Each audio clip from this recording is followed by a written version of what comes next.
busy day here, I would say. Okay. Today, as you all know, we announced new actions to cut healthcare costs through the Affordable Care Act. Thanks to President Obama and President Biden, America is more covered than before and well on its way to finally treating healthcare as a right and not a privilege. Thanks to the steadfast leadership, America is better off, of both of them, than it was 12 years ago. Through today's proposed rule to fix the family glitch, we'll expand access to 200,000 uninsured Americans and reduce costs for nearly 1 million Americans. This is no small feat. This will make for the most significant administrative action to improve implementation of the Affordable Care Act since its enactment. Outside experts have said this action is the boldest thing we can do to expand coverage without congressional action. Already nearly 6 million Americans have gotten access to affordable health care through President Biden's work to expand access to health care. And with congressional action, we could build on the monumental progress we've made to date to expand coverage and cut costs for Americans by making the health care component in the American Rescue Plan permanent. And of course, the 12 states that have not expanded Medicaid could certainly choose to do that as well. With that, let me just note too, all of you know Angela. But for those of you who don't know Angela, she is one of our press assistants. She went to Georgetown. I did not get into Georgetown. So she's very smart, obviously. She's also the funniest person on the team. And she's amazing and incredible. And I just wanted to call her out today, too. You all know Vedant. I've already done this. I've done this around Vedant. Okay. So cheers for Angela for everything she does. Okay, Zeke, sorry to get you off track there. Go ahead. Jen, administration officials said that since tomorrow the president's going to extend the student pause on student loan repayment for another 3 months through August. That would put it at least starting a couple months before the midterm elections. Is the president willing to sort of end that pause and have borrowers begin to make payments that close to a midterm election? Well, to not get too ahead to where you are at this point in time, it expires in May. Obviously, we'll have a formal announcement to make before that timeline. I don't have anything to preview at this point in time. Obviously, we look at and assess what the needs are for the people who are impacted by the payment of student loans as we make these assessments. I would note that no one has been required to pay a single dime of federal student loans since the president took office. And of course, the Department of Education will continue to communicate directly with borrowers about federal student loan repayment and servicers as we make this final decision. On a different topic, we've heard a lot from the administration about the lack of international COVID relief funding for vaccinations. Does the president believe that without this money, he can meet his pledges to the world with global vaccine sharing? And does he have to recalibrate now that Congress seems unwilling to provide the necessary funding to get there? Well, no, we can't meet our commitments and cannot continue to be the arsenal of vaccines to the global community. Without global funding, USAID won't have resources to get more shots in arms. We'll be forced to scale back our work providing oxygen and antiviral pills, and we will lack the funding to provide rapid testing to countries in need. It's not just about vaccine doses, of course. I know that's kind of the question you asked. It's also about providing the know-how and the individuals and at times the training to be able to get shots in arms, and those are programs that we fund through our global efforts as well, and we need that funding in order to continue these programs. And just lastly, for me, General Milley had some pretty sobering testimony on the Hill today regarding the state of the world and sort of a grim outlook, saying that the potential for significant international conflict is increasing, not decreasing. Is that an assessment the president shares? And is that sort of the assessment of the U.S. government that sort of the state of the world right now is darker than it was when the president took office? Well, certainly the General Milley speaks for the assessment of the U.S. military, and I think that's what he was testifying on, and he speaks on behalf of the administration. Go ahead. General Milley also said that he thinks the war in Ukraine will be measured in years, that this will be a long, protracted conflict. Can you clarify, do you mean that the ground war will be lasting years? And is the U.S. committed to aiding Ukraine for as long as this drives on? Well, we're certainly committed to continuing our historic support of Ukraine, whether that is military assistance, humanitarian assistance, economic assistance. Without further parsing General Milley's words, and certainly I would point you to the Department of Defense and to him directly, I think we also understand that the recovery from this war, the rebuilding in Ukraine, people who have lost their homes, communities that have been destroyed, is going to take some time, and the United States will certainly continue to be a part of that. And President Zelensky today effectively asked, what's the point of the UN Security Council if they can't find a way to hold Russia accountable given Russia's veto power? He suggested the council was powerless and outdated. Does he have a point, and does the White House think the Security Council needs to be reformed? Is that even possible? Well, I think he's certainly referring to, obviously he can speak for himself, but his frustration, which we share, that Russia is a permanent member of the UN Security Council. We don't see that changing. And so what our objective is at this point in time is on a couple of fronts. One is to continue to provide a range of security assistance to Ukraine, directly to Ukraine, to the military that is serving boldly and bravely on their behalf. I can provide you a little bit of an update on that, in addition to the deliveries of the $200 million package announced on March 12th, which are almost complete, deliveries of the $800 million package that the President announced on March 16th are actively occurring, and obviously the Department of Defense has also announced a range of equipment that is being provided. I'd also note that there are a range of mechanisms as it relates to accountability, and that relates to the President's strong statements about his view and belief that Russia and President Putin are guilty of war crimes and obviously the atrocities that have taken place. And they are not necessarily through the UN mechanisms. And there are obviously challenges to that given Russia is a permanent member. But there are ample examples in the past of other international bodies, and we will continue to support those efforts as well. And just one more. The sanctions that are coming tomorrow being announced by the U.S. and European partners are expected to in part target Russian government officials and their family members. Is this also expected to include Putin's daughters? I don't have more specifics to detail or preview for you at this point in time. It is expected, or you can expect, I should say, as many of you have reported, that they will target Russian government officials, their family members, Russian-owned financial institutions, also state-owned enterprises. It's a part of the continuation of our efforts to put consequences in place, hold Russian officials accountable. And again, those announcements will be made tomorrow. Go ahead. Thanks, Jen. Secretary of State Blinken earlier today said that the killings in Bucha are not a random act by a rogue unit, but that it is a deliberate campaign by Russia to commit these atrocities.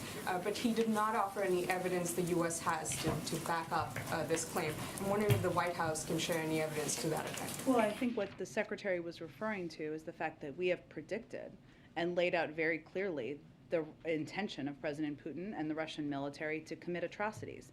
That's what they have done. We have seen with our own eyes what they have done.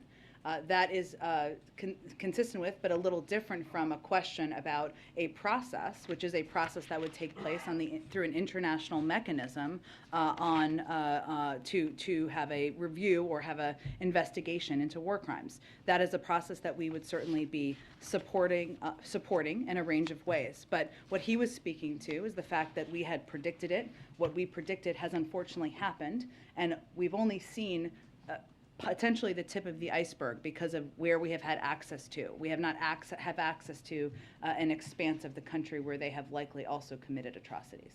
Thank you. And one quickly on sanctions. We've sort of increasingly seen evidence that Russia is turning to China to supplement Western sanctions. We just had a report that Reuters did today about Russia turning to China for microchips. They have a payment card that they have now issued in conjunction with China's Union Pay, which is an alternative payment system, as you're aware. And I'm wondering if what is going to be announced tomorrow will have anything to do with making China comply with Western sanctions. I mean, if you can speak to that. That continues to be not just our expectation, but what we've conveyed directly, but these sanctions are related to Russia. Go ahead. First, on sanctions, last night the Treasury Department shifted their general licenses a little bit in terms of payments from foreign reserves in U.S. institutions. Is it fair to say that the goal right now is to have a sovereign default with Russia in terms of how you want to impose costs? The goal is to force them to make a choice. So Russia does not have unlimited resources, especially now, given the crippling sanctions we've put in place. And they are going to be forced to choose between draining remaining valuable dollar reserves or new revenue coming in or default. part of our objective here, the biggest part of our objective here, is to deplete the resources that Putin has to continue his war against Ukraine, and obviously causing more uncertainty, and challenges to their financial system is a part of that, but it is forcing them to choose those options and to also deplete the resources, making it more difficult for him to continue to fight the war. Longer term, Jake yesterday said something along the lines of this is not the time for complacency. I understand the alliance that's been put together over the last 6 months doesn't have a lot of precedent, but how real is the concern that if this is protracted, if this is months, not weeks, that fractures could end up coming to pass in the alliance you guys have put together?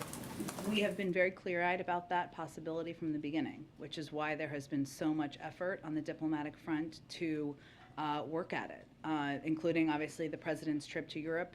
Secretary Blinken is on his way, or maybe he's there now in Europe. There are calls that happen every single day through nearly every national security official to continue to work towards that coordinated unity that has been so effective to date.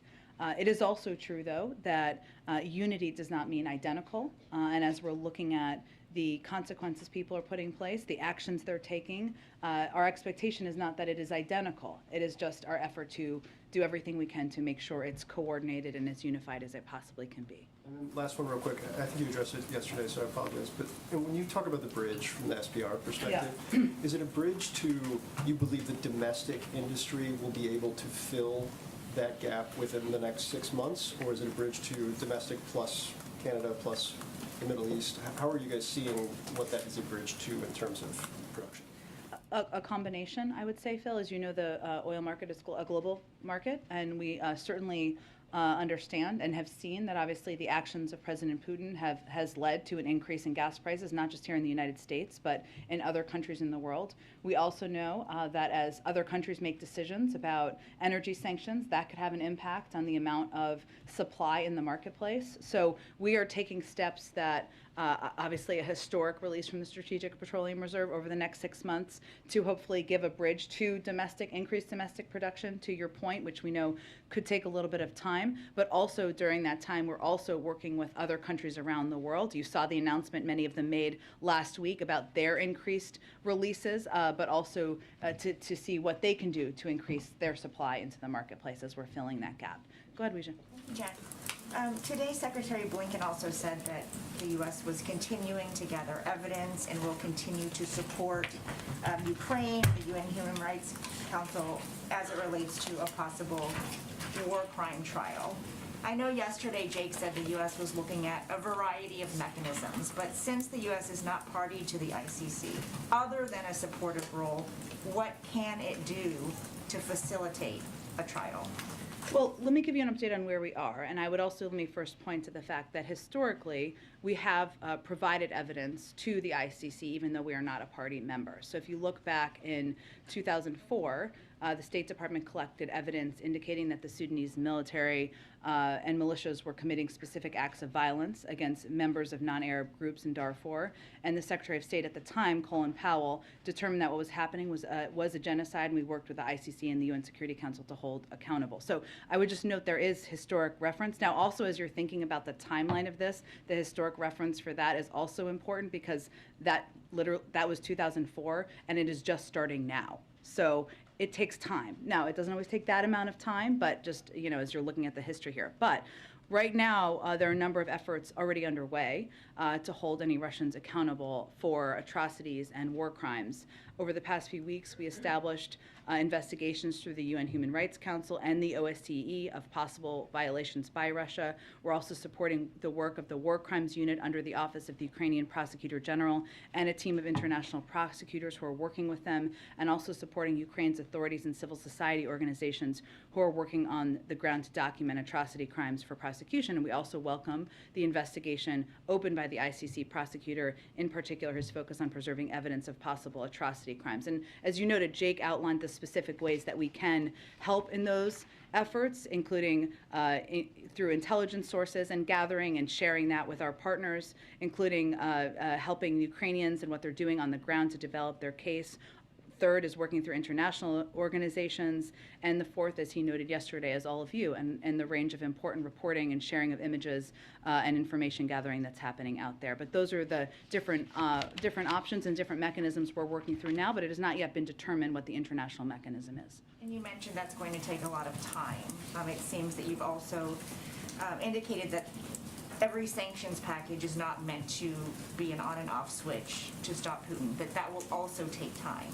Is there anything that can be done to stop Putin now, in the immediate? I would say first on sanctions, we have a couple of objectives. One of them is to put consequences in place, put a marker down and make very clear it's absolutely unacceptable, horrific, and there should be consequences. The second is to make it more difficult to fund the ongoing war, and that is a very important component. And the question Phil asked earlier about the bond payments and the bond payment that is due is an example of that, and the mechanisms we have through our economic resources to do exactly that.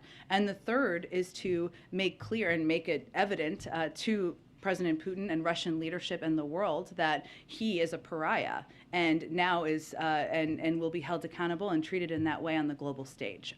But what we feel is the most effective thing we can do now, in addition to that, is to continue to provide military assistance, security assistance, equipment on the ground. I would note again, the Department of Defense announced a series of additional military pieces of equipment that they had not previously delivered, that they were delivering to the ground. And we are focusing that effort on ensuring it is equipment that the Ukrainians are trained on and that they have already been using effectively in this war to fight the Russians. Go ahead. And just to follow up on Bucha's question, you guys are adding more sanctions, saying that the sanctions are going to take time to have an impact.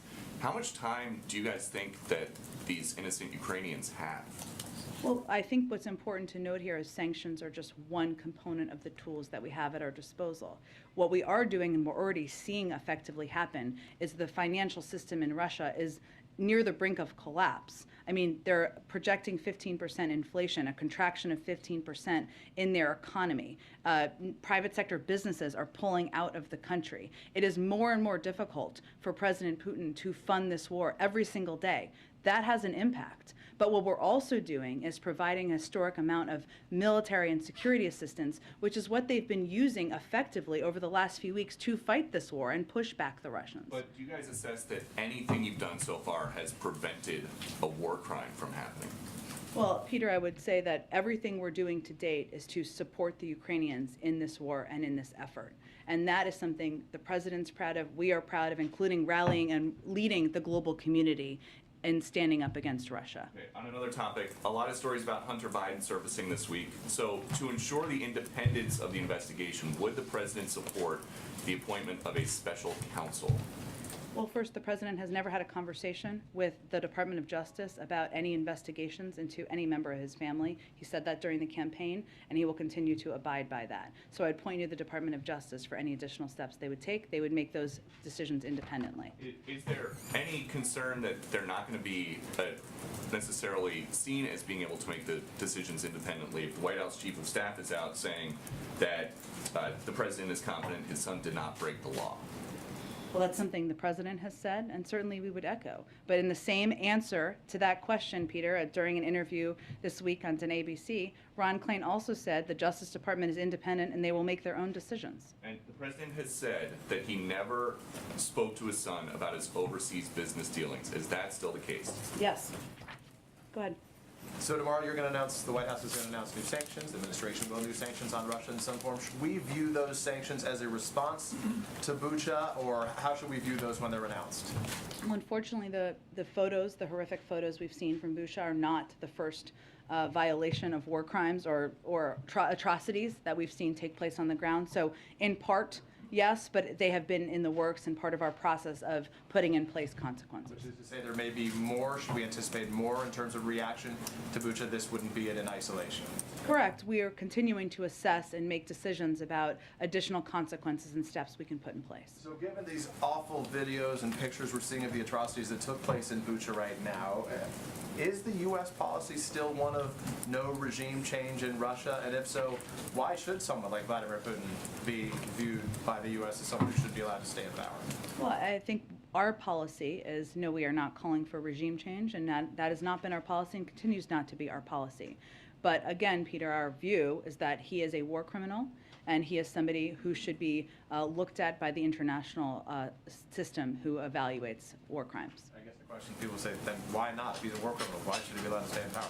Well, our policy is not to call for regime change. We're not calling for regime change. But again, he is somebody who's committed atrocities against the people in his country. He's a pariah in the world, and every step we've taken has made that clear to the global community. Very quickly, can you pull back the curtain on what happened upstairs when we weren't watching between the former president and the current president over lunch? Did they talk about Putin, Ukraine? Did they do a tour of the residence? What can you tell us about their time together? You know, I haven't had a chance to download yet with the president. I did see former president briefly, but his schedule's a little lighter than the current president's these days. I do know that they had a great, expansive conversation. I haven't downloaded on the specifics of it yet. I'm not sure I'll be able to share those with all of you. They did go take a look at the Oval Office and take a walk around, and I know they enjoyed spending time together. Just to put a finer point on some of the questions you've so far been asked, why shouldn't the images of the atrocities from Bucha compel a worldwide, unified, coalition kinetic response? You mean a military war? Tell me more about what you mean. Sure, a military response led by the United States and the international partners. As in bringing military troops on the ground from the United States and NATO. Well, the president has described outrageous things. You've called them atrocities. You've said perhaps we should brace ourselves for worse. Why not? I think what the president's objective is, and his responsibility, is to make decisions that are in the interest of the United States and the national security of the United States and the American people. And that is not to go to war with Russia. It is to do everything in our power to hold them accountable, to support efforts through international systems to do exactly that, and to provide military assistance, security assistance, and support to the Ukrainian people and the Ukrainian government. That's exactly what we're doing. But it is not in our interests or in the interest of the American people for us to be in a war with Russia. Go ahead. To follow up on Phil's question on the Russian sovereign debt, does the White House have any sense of timing on when Russia might default? I don't have an assessment of that. I will be looking forward to reading Bloomberg's assessment of that, but I don't have an assessment of that from here.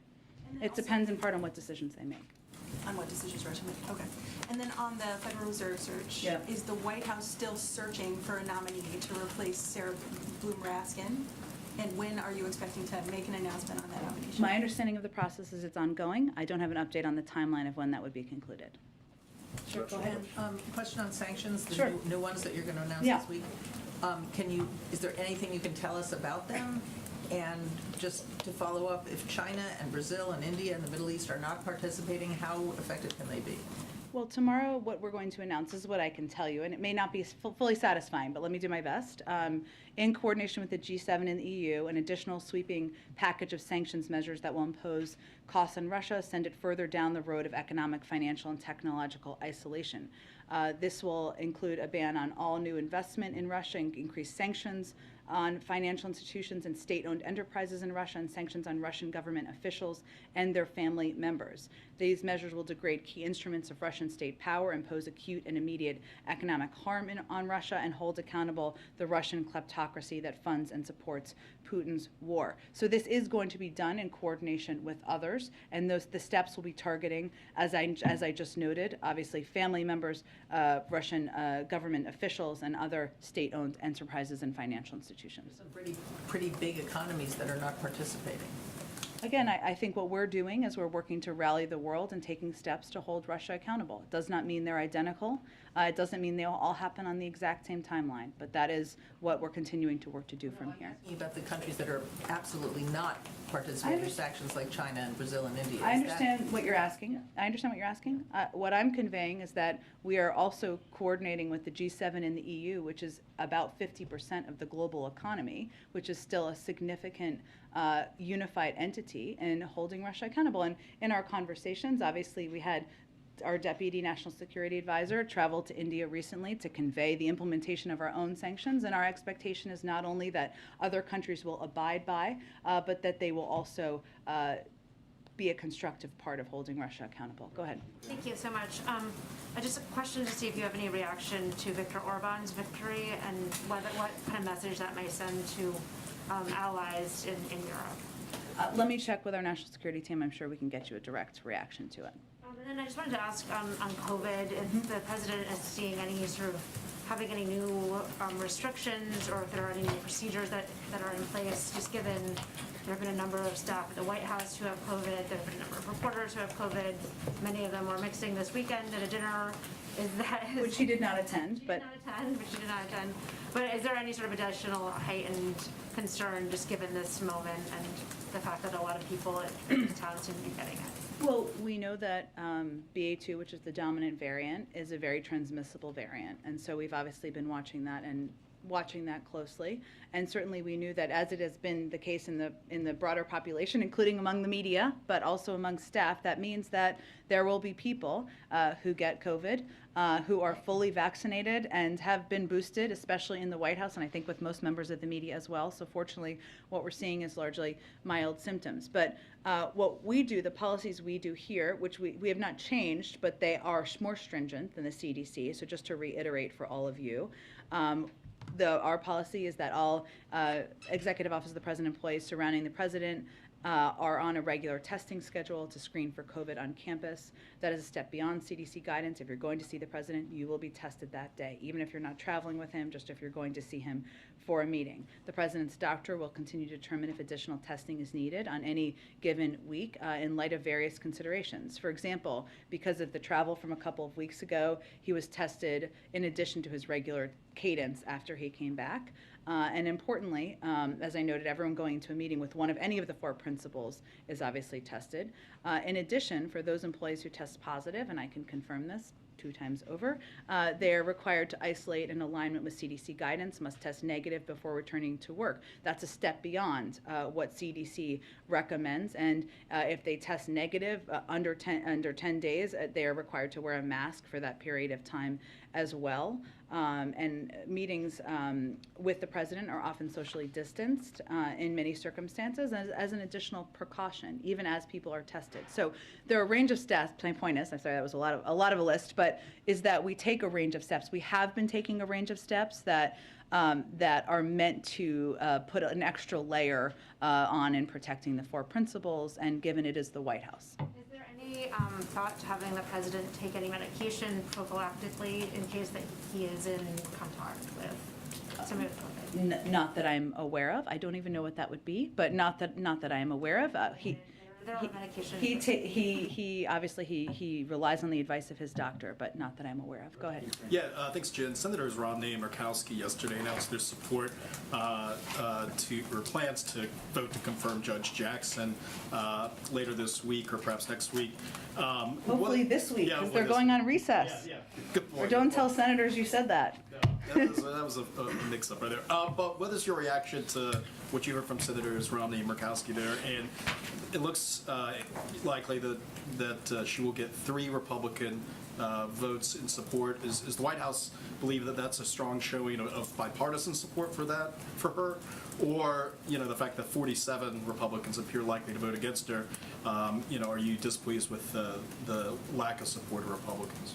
Well, I would note first that even for a number of senators who decided not to support her, and there's quite a good little video the Daily Show may or may not have done on this, all of them talked about her impeccable credentials, her qualifications, what an incredibly inspiring story she has, and how qualified she is for the job.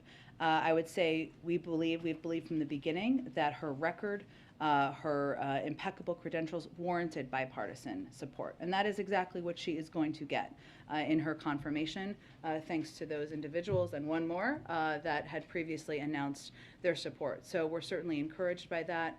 We're looking forward to seeing her confirmed and, of course, celebrating her confirmation to the Supreme Court. Go ahead. Thanks, Jen. The CDC director announced that she's going to be doing a review of the agency and a revamp after they see what has worked and what hasn't worked. Is there something specific that the CDC has been doing wrong, or some area where it's been falling short that's prompted this need to have such an intense review right now? Sure. Well, let me first say this is a CDC-driven decision, and they'd have more specifics. But what I would say is that if you look back to the last year plus, never in its 75-year history has the CDC had to make decisions so quickly based on limited real-time and evolving science. And yesterday, what the CDC director did is rightfully announced plans to initiate a review of the agency with the objective of strengthening, transforming, and modernizing CDC systems and processes around developing and deploying its science. I mean, look at what they've done over the last year. Does it mean everything has been perfect? They would say no. You have to look at how it's done, assess that, and take a look at how you're going to improve things, anything you need to moving forward. It's not uncommon for a CDC director to take a careful look at the agency and assess if it's positioned to meet current public health needs and recommend improvements to systems, processes, and structures. And while this is something that is being done independent of the White House, we certainly support all government working to improve systems and make things better. Independent, and you said it was a CDC-driven Yeah. decision, so this call for the review did not come from the White House? No, it was CDC-driven and one, and certainly one we support, but the process will be led by the CDC. Go ahead.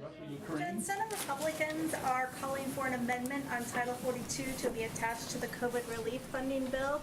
I just wanted to get the White House reaction to that, but then also what kind of effects are you guys worried about if this funding measure gets delayed or doesn't pass? Well, I think my colleague, I don't know, he seems senior to me, Jeff Zients said this. What he said in response to this question is that decisions on Title 42 should remain independent of the urgently needed funding for COVID aid. I mean, this is a decision made by the CDC. It's a public health decision. It's not one that should be wrapped up, of course, in politics. And the decisions made by the CDC is where it should belong as it relates to Title 42. I would note on your earlier question, the impact of not getting this aid would be significant. Right now, these additional resources are urgently needed for our domestic response, including, just to give you a sense of some examples of how it would be used, booster shots for the general population, monoclonal antibodies and Evusheld for the immunocompromised, maintaining our testing capacity. These are all components that are vital to our continued fight against the pandemic. And these are efforts that shouldn't be political. They shouldn't be controversial. We're all, certainly COVID-19 doesn't look at your party affiliation before it decides to inflict you with the virus. And so they're vital. We need this funding, and we'll have to stop, as I've noted in here before, a number of these important programs if we don't get the funding. Go ahead. Thank you, Jim. I'm trying to understand how you see this horrible news coming out of Ukraine with these massacres. I'd like to understand, do you see it as something fundamentally like a game changer, or is it just another incremental awfulness in a thing that's been going on for well over a month? And if it is something fundamentally different, these people with their hands tied and thrown into pits and cellars and whatever, does that mean that we can expect to be hearing a fundamentally different response? Because that's also incremental. Well, I would say first that there's nothing normal, there's nothing acceptable, there's nothing that shouldn't shake people to their core about the photos they're seeing of what is happening on the ground, or what has happened, I should say, on the ground. And what the president has said and been unquestionable about is that these are war crimes, a violation of the law of war. And his view, and I talked to him about this as recently as this morning, is that we need to put down a marker for history. That's why he has been so outspoken about this and made clear that accountability is critically important when you see the horror that we're seeing on the ground, the targeting of hospitals, of civilians, of, as you noted, the binding and killing of innocent people in Bucha, where we're seeing the photos. We have also already seen evidence of war crimes before these photos, and a lot of the measures that we're putting in place, whether it is supporting international efforts to work towards gathering data and information through a range of mechanisms, or it is continuing to provide additional security assistance or humanitarian assistance, are in response to the atrocities and the horrors we're seeing on the ground. Go ahead. Yeah, I wanted to ask you about El Salvador, about the state of exception that has been imposed in El Salvador. This state suspends constitutional guarantees such as the right to assemble and also basic procedural rights for the Salvadoran people. Is the U.S. concerned about the impact of this measure? So I would say, can you ask your question one more time? I wanted to make sure I had the right information. Of course. Yes, go ahead. Yeah, it's about the state of exception that was imposed in El Salvador, which suspends constitutional guarantees such as the right to assemble and also basic procedural rights for the Salvadoran people. Wanted to see if the U.S. is concerned about this. Let me check with our national security team and get more details for you, and we will get you a more comprehensive comment after the briefing. Go ahead. Thanks, Jen. I have a few for you. Start with the Supreme Court vote that took place yesterday. Is the president disappointed in particular that Senator Lindsey Graham, who had voted for Judge Jackson before, opted to vote against her yesterday?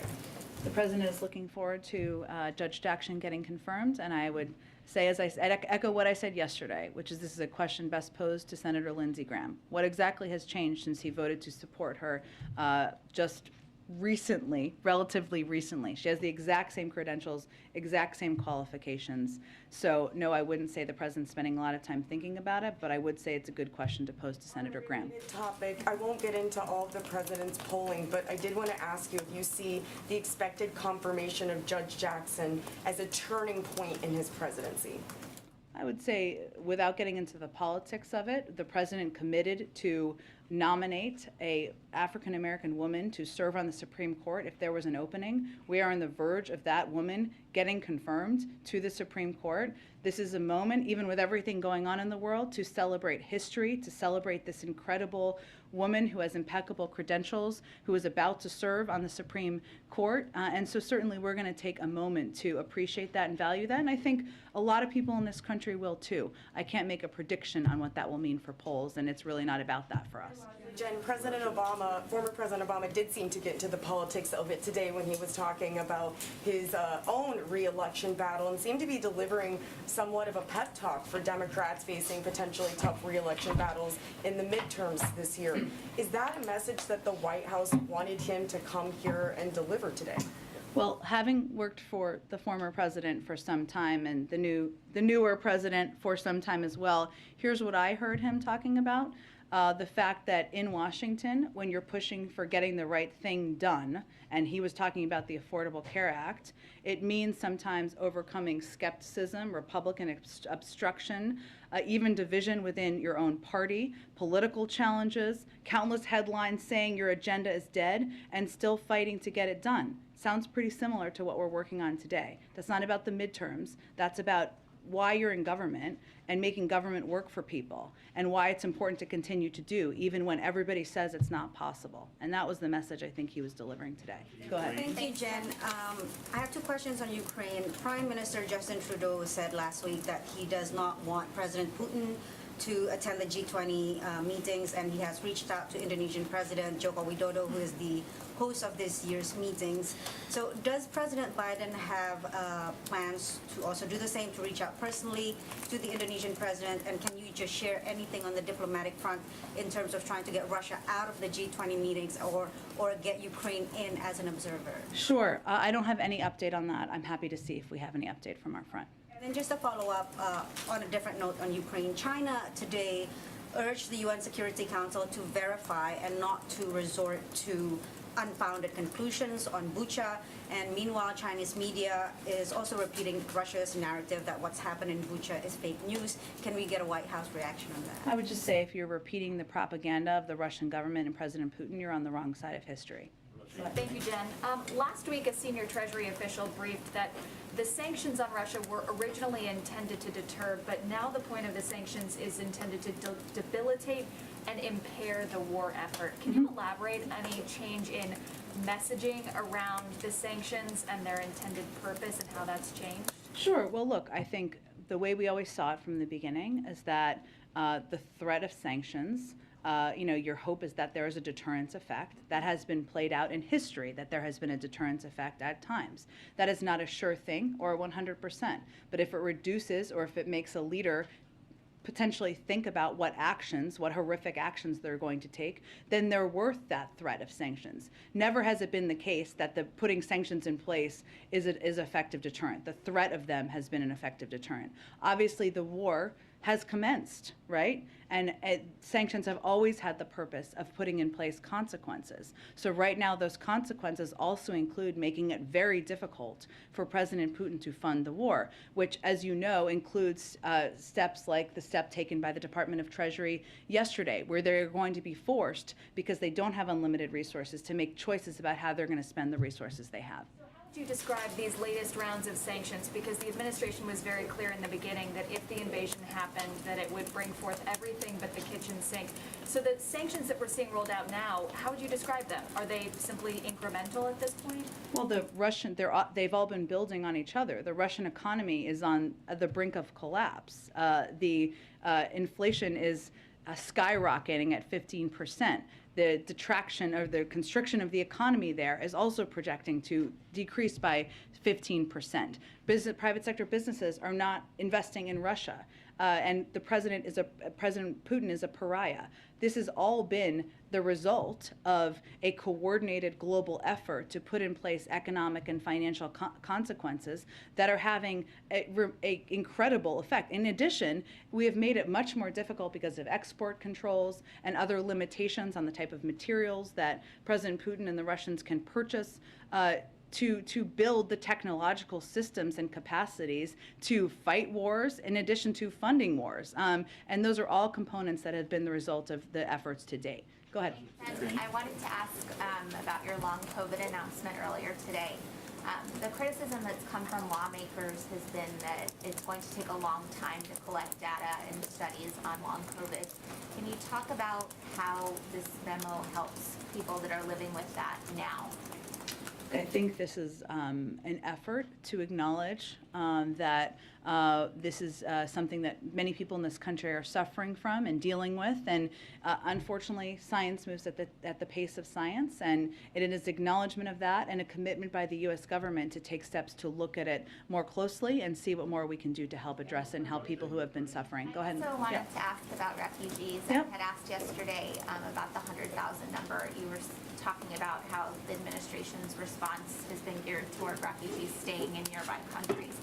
Can you talk about, though, how you got to that 100,000 number? Does that have anything to do with the capacity of the U.S. government to take in people that are... It's not exactly what I said yesterday, but what I said was there is an ongoing policy process that hopefully will be concluded soon, and we'll have more to share with all of you soon about the prioritization and how the process will work for these Ukrainian refugees who will be eligible.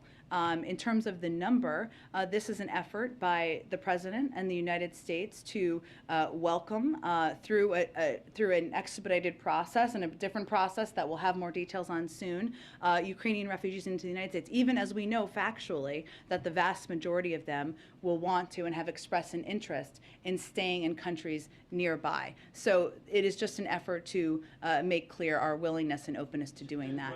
Go ahead. Thanks, Jen. Can you guys give us a sense of how President Biden will mark Judge Jackson's confirmation later this week? I expect we'll have more details in the coming 24 to 48 hours on that, but I don't have anything to preview at this point in time. There's momentum in the European Union to ban all natural gas coming from Europe. They're not taking that step, but there's momentum. The European Commission is changing regulations to accelerate approvals for their natural gas infrastructure. In the announcement in Brussels, the U.S. said they're going to keep the regulatory framework.